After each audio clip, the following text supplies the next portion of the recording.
Hello everybody and welcome back. My name is Winback, and on today's episode of Heroes of the Storm, in our A through Z playthrough, we are going to be playing Probius, who is I don't even know where to begin with this character. So, it's a YouTube video. Feel free to like, comment, subscribe your heart out, and the team comps today are going to be Zul'jin, Stitches, Probius, Zeratul, Hanzo versus Leoric, Kael'thas, Vala, Tyrael, and Li Ming. Everything about Probius is very, very difficult to play because his health bar is, it's murky levels of tiny. So this character is just not my cup of tea. I like to have the big beefy health bars. I like to be standing in the front of things. I like to not be so far away. But that's what we're going to have to do. Looks like we're not going to kill the Vala because even though... Oh my god, we did. Hanzo with the arrow, just as everything is falling apart. Now, if you don't know a thing about Probius, and I know that so many people don't because this character is just really unpopular, despite being adorable, but Probius has a whole lot of quirk to him. All of his abilities are complicated and kind of obtuse and kind of ridiculous. But I will say that Probius has the most insane wave clear in the entire game, bar none. Nobody can clear waves faster than Probius. Maybe Asmo can at level 7, but from level 1, Probius has the fastest clear in the game. So, your Q is called Disruption Pulse. This is just going to shoot a little missile out forward from Probius that does a teeny amount of damage, goes in a straight line, and then it interacts with your W as well. Your W is your Warp Rift, and that is going to put these rifts down on the ground. They take a little bit to arm, so once they're actually armed, after 1.25 seconds it seems, they are going to slow by 25%, lasting 9 seconds, and then if you hit them with your Q, they explode for an insane amount of damage. That being said, it is definitely something that you have to get used to and adjust to with this character because the wind-up time on the W and then hitting it with the Q on a hero is very difficult because everybody and their grandmother can see where these things are and just casually walk out of them before they arm. So that's tough. That is really tough. Your E ability is your Photon Cannon. That is going to let you place just a Photon Cannon on the ground, but it has to be in the range of one of your pylons, which is your trait. The Photon Cannon in and of itself is basically your auto attack with this character because Probius' auto attack is just trash. You can see right now we're doing 40 damage to that minion. That is disgustingly low. But your trait, your pylons... You can see it right now in the bush. It has an area of influence around it, and you can only put photon cannons inside that area. The other important thing to know about pylons is that they're the only way to recharge Probius' mana. So Probius has to be inside the pylon effect area to get mana back. Ooh, Zeratul coming in for the Vala kill, trading out that Zul'jin nicely. So, Probius does not regen mana apart from when he is in the pylon field. Let's see, where is it? Where does it say this? Oh, it doesn't even tell you how much mana regen. It is really fast, though, so whenever you're standing inside the pylon field, you can see the mana bar just whoop. And that's really helpful, because everybody needs mana, especially when their abilities cost mana to do damage and stuff. So, we got the channel, thank God. Doing a little bit more damage to the Tyrael, we can peel for the Stitches and the Zeratul. Thank God we made it out. We can just go right back to wave clearing now because that's apparently all this character is good at until very, very late in the game. Now, all of the basic abilities out of the way, we have to talk about our mount, which I think is probably my least favorite thing about Probius, if we're being completely honest. Probius does not have a mount, and he is going to just passively move 10% faster all the time. But if you hit the Z button, you activate what's called Worker Rush for Probius. That's going to make him move way faster But the caveat to that is that if you get hit by anything, if you take any sort of damage while in that move speed bonus, you're going to lose it immediately. Just stops. And that is really tragic because I think that they wanted this mount to be... What's the word? They wanted to give him some sort of like escape tool when he's split pushing, which is something that you'll see people do on him for sure. But I honestly don't know if that's really the best way to play the character. So when you're in team fights, when you're trying to get away from someone who is just running you down with ranged abilities, that worker rush has to be very well timed, or you have to get used to the fact that you're just never going to have it. So that's kind of shit, but whatever. Probius is never going to get changed, I think, because he's just so unpopular, which is really sad. But a lot of the people who play this character really love this character, so let them have their thing. I'm definitely okay with only a couple people in the game being very good at Probius. That is not me, also. I will not even remotely profess to be a Probius player. I just know how to put down pylons occasionally and try to get away from a lot of damage. So most of what we're going to be aiming at this game is going to be minions. Trying to get the Stitches to turn around to put the things inside my warp rifts. There's the arrow just sailing through the entire enemy team. We're only getting a Leoric for a Stitches and a Zul'jin. And that's really unfortunate because that probably could have happened a lot quicker, if we're being honest. But Stitches dropped his Gorge target in the wrong place. And we're just going to casually lose a Hanzo as well. So that's fine. As long as we're not dying on this character with our teeny tiny health bar, you can see right now, bottom left hand side, we only have 1941 in health at level 11. Like, what the fuck is going on? That is so tiny. So teeny tiny. Yeah, and that's just that's a personal preference for me. I hate having a huge, or I hate having a small health bar, but unless I'm playing Murky, because Murky can make some stuff happen with that health bar. Let me tell you what. Now, your ultimates for Probius, the way that it works out these days is you're mostly going to see Nullgate. Ooh, good damage there on the Li Ming.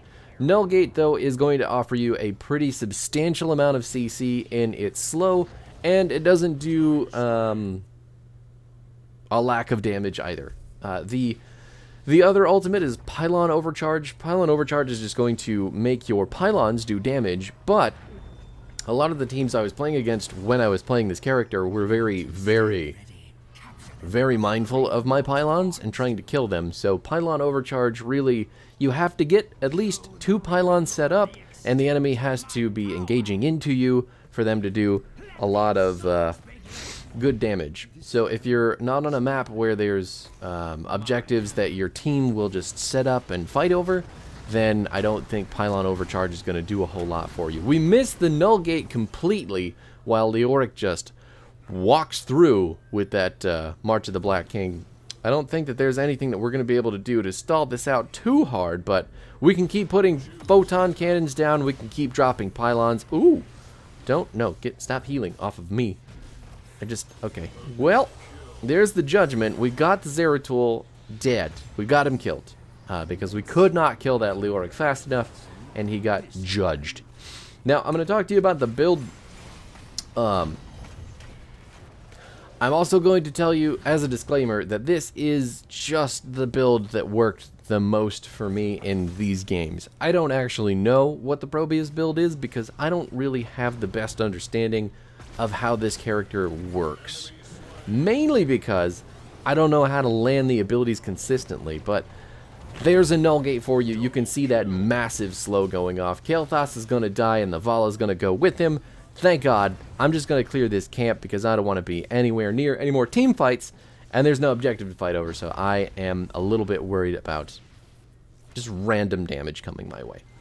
So the build for Probius that I am using, we're going to start with Warp Resonance. We're going to take Shield Capacitor at 4, Particle Accelerator at 7, Nullgate at 10, Shield Battery at 13, 16 is going to be Gravity Well, and then 20 will be Probius Loop, I believe. Now, I know what you're thinking. Taking the infinite... No, wait.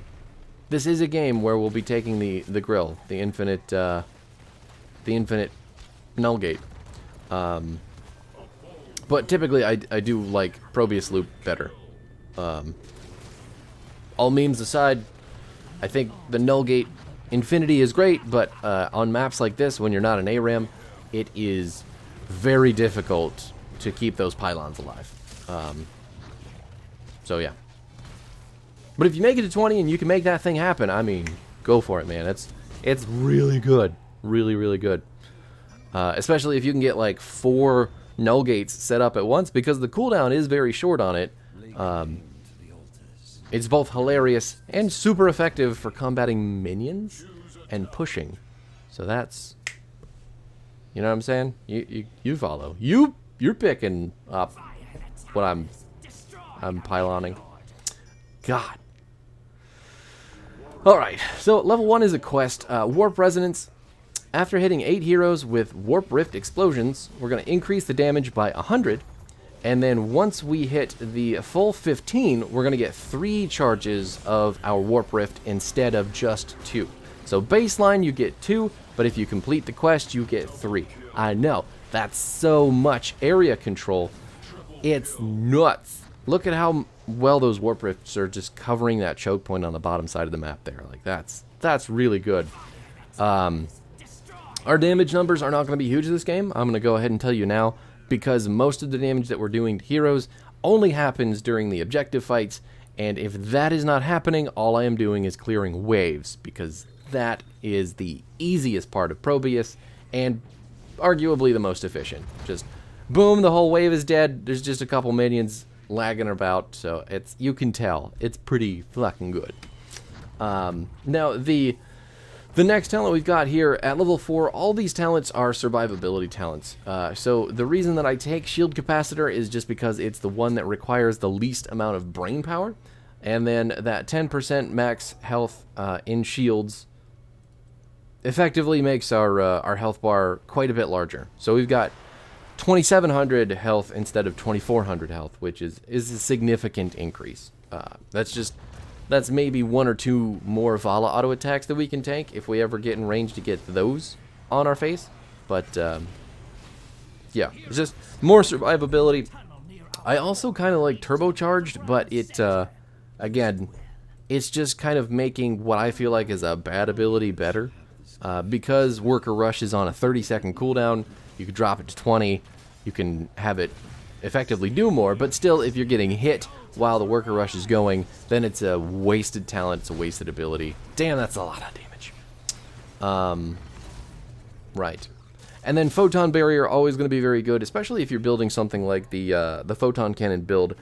If you're playing into like a Nova or a Zeratul, Valera, whatever, the Photon Cannon build is wicked good for stopping them in their tracks, and you can kind of hide under your Photon Cannons and your Pylons while they try to kill you. So, since I'm having more fun with this stuff, though, and the Warp Rift, I did not opt for the Photon Cannon because it is it's kind of one-dimensional, if we're being honest. Ooh, big hook, but the Li Ming is going to just casually blink away, and we can continue talking about our talents. Now, this talent tier at 7, ooh, that's a Chaz Dingo like I've never seen. Can you stand inside? Okay, we need to get some shields back. We need to get more shields back. Okay, my God. Well, let it never be said that the shield talents on this character will not keep him alive. That was both partly the shield capacitor at 4, and then the shield battery at 13. The shield battery being the shield that we get around our pylon. So we had to kind of stand inside of the pylon radius and then not get hit by the boss as well, which was, whew, that was toasty. Oh my God, is the game over already? Yeah, if we just do the boss, the game's done. Crazy how that fucking works. Particle Accelerator, though, I don't know. The cooldown reduction seems good. Typically, I'm taking tower defense there anyway. because I'm usually building photon cannon, but it didn't feel bad, and I like having abilities out as often as possible.